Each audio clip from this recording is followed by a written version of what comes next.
क्योंकि मुझे नहीं लगता कि यहाँ आपको स्वागत देने के लिए बुलाया गया है।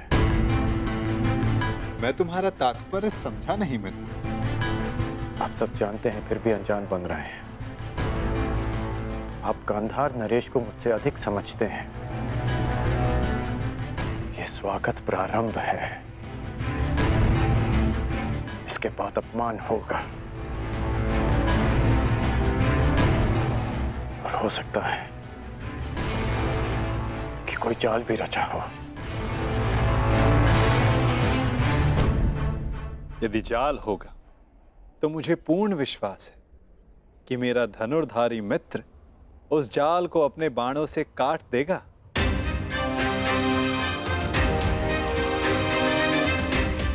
यदि मैं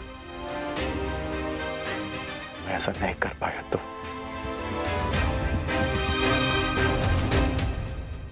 तो मैं स्वयं उसका त्राण करूंगा मित्र।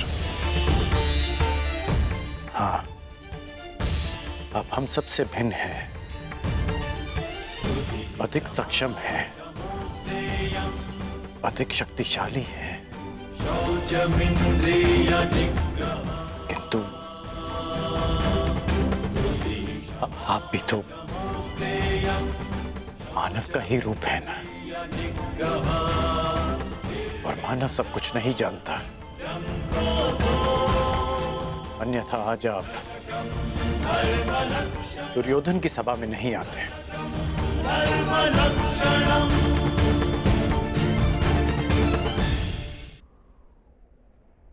तुमने सत्य कहा मित्र। मानव सब कुछ कहाँ जानता है, जैसे कि तुम।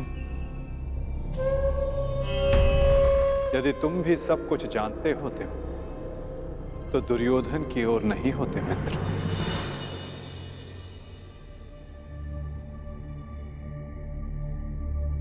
वासुदेव, बात को समझने का प्रयास कीजिए। मैं भावी संकट की बात कर रहा हूं।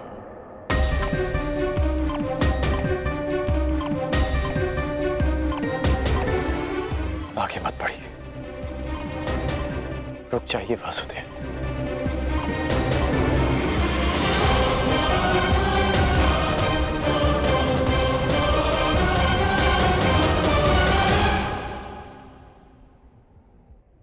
मित्र, तुम चिंता ना करो। यदि मैं हर उस स्थान पर रुक जाता जहां संकट संभव था, तो मेरे जन्म लेने के पश्चात मैं बंदी गृह में नहीं रुक जाता मित्र। मामा कंस के बुलाने पर मथुरा नहीं जाता। मामाओं से निपटने का मेरा बड़ा अनुभव रहा है मित्र। मैं जानता हूं कि भीतर क्या होने वाला।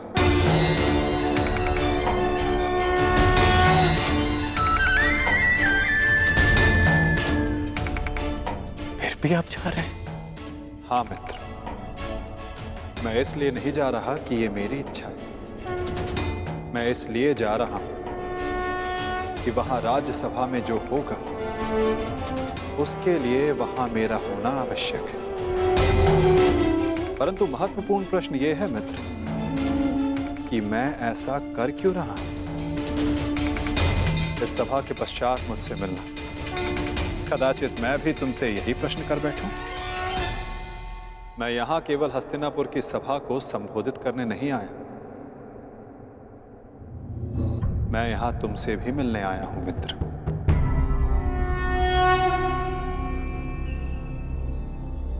तुम सदा मुझसे यही प्रश्न करते आए हो कि मैं इस पक्ष में क्यों, मेरा मत क्या है। क्या मैं ही कर्ता धर्ता हूं या केवल दृष्ट? क्या मैं ही कार्य साधता हूं या कार्य का साक्षी मात्र? मेरे साथ आओ मित्र, तुम्हें इन सब प्रश्नों का उत्तर मिल जाएगा।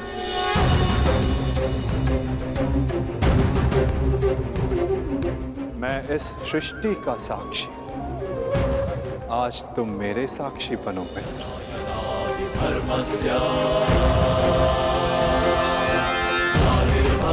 भारत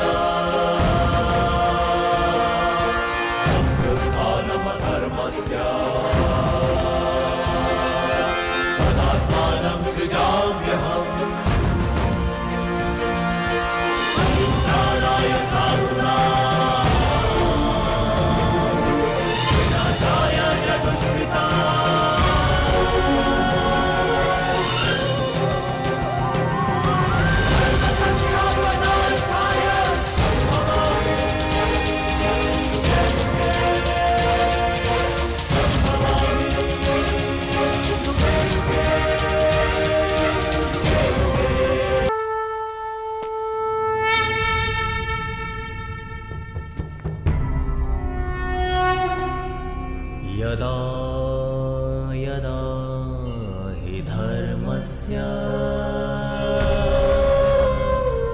ग्लानिर्भवति भारत अभ्युत्थानम् अधर्मस्य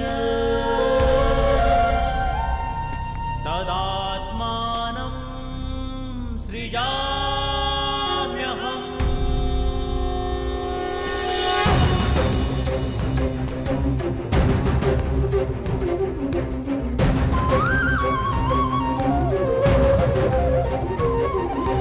यदा यदा हि धर्मस्य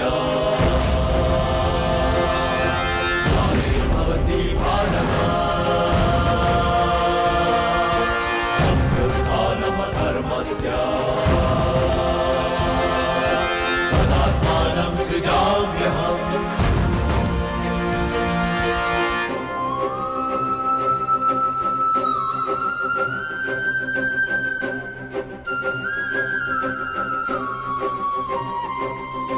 परित्राणाय साधूनां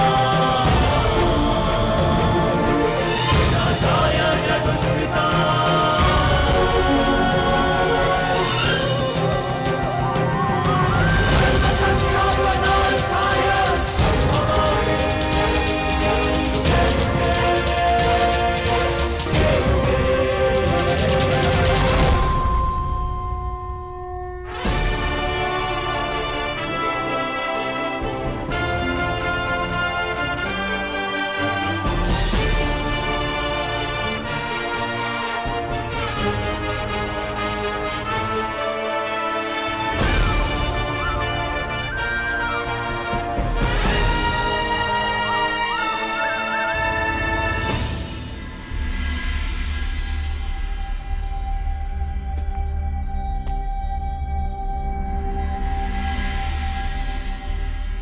प्रणिपात उस महान योद्धा को जो कुरुवंश के सबसे बड़े संबल हैं, जिन्हें संसार स्मरण करेगा तो इसलिए कि उन्होंने अपना संपूर्ण जीवन, अपना कर्म और अपना धर्म समस्त कुरुवंश को समर्पित कर दिया।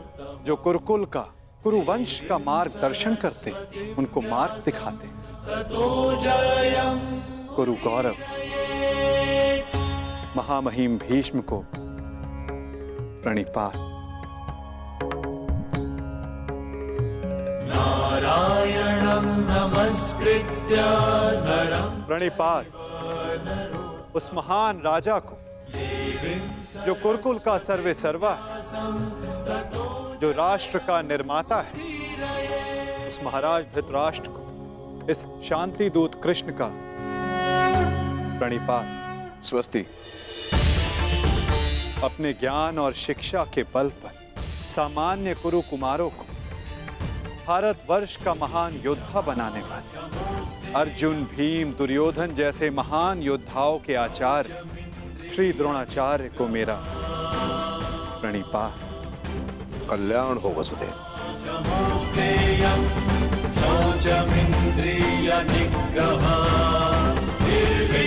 प्रणिपात उस महान हस्ती को जो अपने लक्ष्य संधान में प्रवीण है, जिन्होंने अपनी बहन के पुत्रों के लिए अपना राज्य त्याग किया, जो अपनी तीव्र बुद्धि और नीति से कुरु कुमारों का मार्गदर्शन करते हैं, उस गांधार नरेश को प्रणिपात।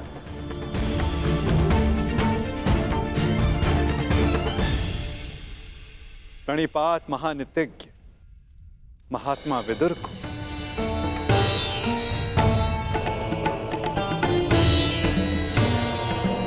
प्रणिपात उन समस्त जनों को जो सभा में उपस्थित हैं, जो शांति के समर्थक हैं।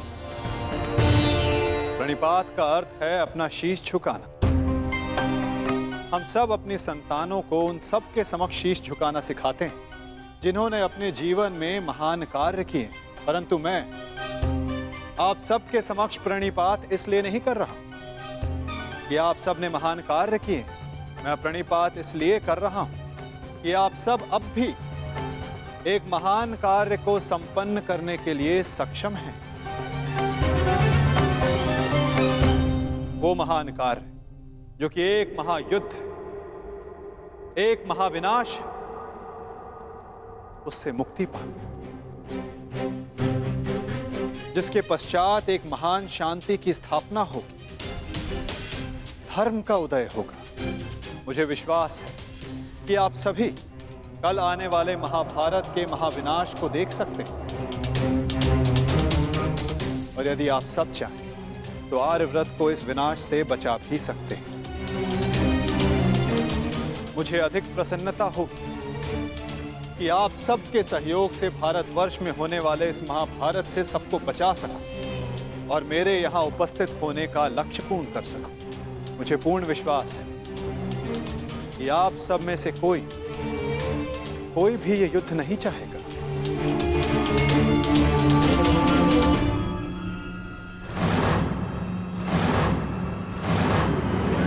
संसार का सबसे बड़ा कष्ट होता है परिवार में आया क्लेश। परिवार का अर्थ है ऐसा समूह जो साथ रहे, जो एक दूसरे के साथ जिए, एक दूसरे का संबल बने। यदि एक वृक्ष दूसरे वृक्ष की शाखाएं काटने लगे तो वृक्ष का अस्तित्व समाप्त हो जाता है महाराज धृतराष्ट्र। जब परिवार साथ रहता है तभी उन्नति होती है।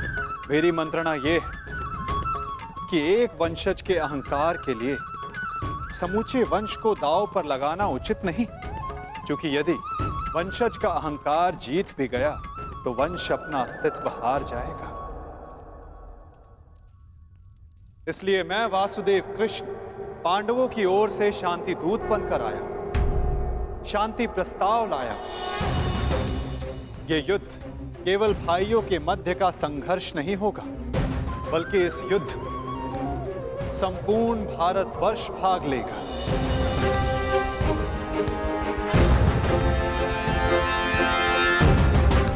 इसलिए विनाश भी सैकड़ों, सहस्त्रों और लाखों नहीं, करोड़ों में होगा। और इसीलिए मैं ये अंतिम प्रयास करने आया, ये प्रस्ताव लाया कि आप सभी इस महाभारत को, इस महायुद्ध को रोकने के लिए मेरी सहायता करें।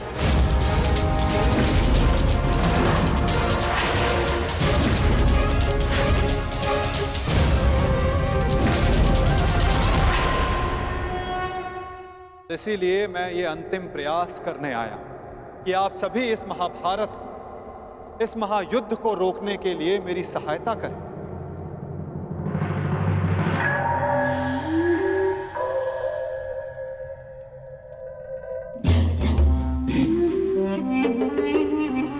साधु साधु वासुदेव, आप तो सचमुच धन्य हैं।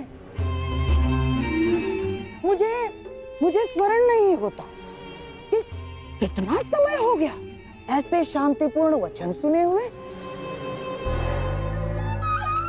मुझे तो ऐसा प्रतीत होता है वासुदेव कि आपके मुख से शब्द नहीं, फूल झड़ रहे हैं, फूल।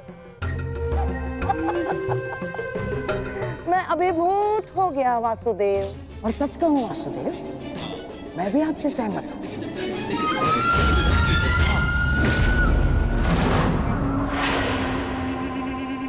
मैं भी नहीं चाहता कि ये युद्ध हो ना। अमाश्री, ये क्या कह रहे हैं आप? हाँ दुर्योधन, वासुदेव बिल्कुल उचित कह रहे हैं। हमें इस युद्ध को रोकने का पूरा प्रयास करना चाहिए, समझ गए?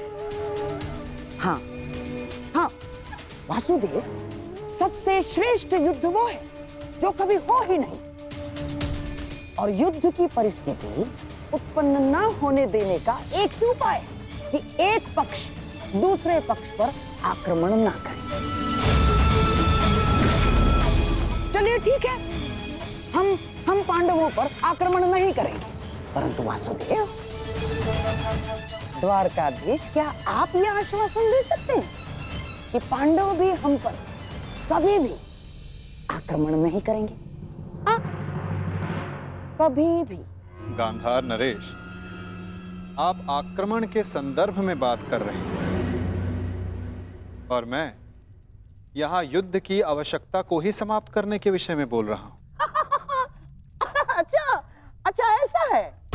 यदि ऐसा है वासुदेव, तो हम आपका प्रस्ताव सुनना चाहेंगे। हाँ, आप शांति दूत हैं तो संदेश तो लाए ही होंगे, और हाँ, ऊपर से आप शांति प्रस्तापित करना चाहते हैं। तो वासुदेव, शांति प्रस्तापित करने के लिए जिस समाधान की आवश्यकता होती है वो समाधान भी लाए होंगे आप, है ना? बताइए क्या है इसका समाधान? प्रत्येक युद्ध की नींव में अन्याय छिपा होता है गांधार राज, और अन्याय का केवल एक ही समाधान है, और वो समाधान है न्याय।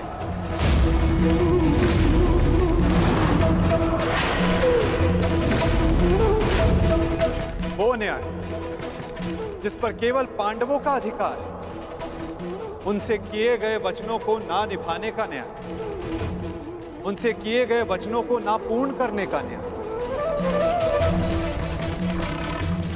इस भरी सभा में जो अधर्म हुआ, जो अन्याय हुआ, उसके प्रति न्याय। महाराज धृतराष्ट्र, मैं यहां पांडवों की ओर से उनके साथ जो अन्याय हुआ उसका न्याय मांगने आया। कैसा अन्याय वासुदेव? वो अन्याय जो एक धर्म सभा में एक अधर्म द्यूत माध्यम से हुआ था। वो अन्याय जो कुरुकुल के ज्येष्ठ जनों के समक्ष कुलवधू पांचाली के साथ हुआ। यदि उस अन्याय का त्राण हो तो इस महायुद्ध को रोका जा सकता है।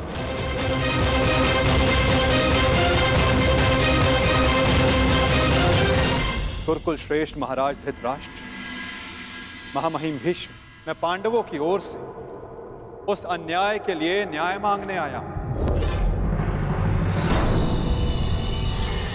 स्मरण रहे महाराज, यदि आपने पांडवों को न्याय नहीं दिया, या तो उसे वो पुण्य से अर्जित कर लेंगे या फिर उसे छीन लेंगे।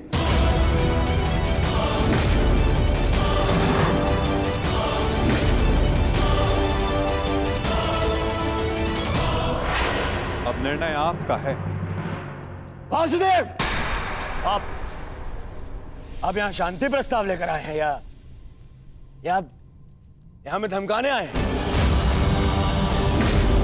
वो उस द्यूत में जो कुछ भी हुआ सबकी उपस्थिति में हुआ, युधिष्ठिर की इच्छा से हुआ। अरे वो हार गया, अपना राज्य हार गया, वो उसका प्रारब्ध था। छलबद्ध अन्याय को प्रारब्ध नहीं कहा जा सकता युवराज। जिस प्रकार मंदिर में किया गया पाप पुण्य नहीं बन जाता, उसी प्रकार धर्मवीरों की उपस्थिति में सभा में किया गया धर्म नहीं बन जाता। धर्म कौन सा धर्म? कोई अधर्म नहीं हुआ। नारी नारायणी होती है युवराज, और भरी सभा में एक नारी का, एक कुल वधू का वस्त्र हरण अधर्म नहीं?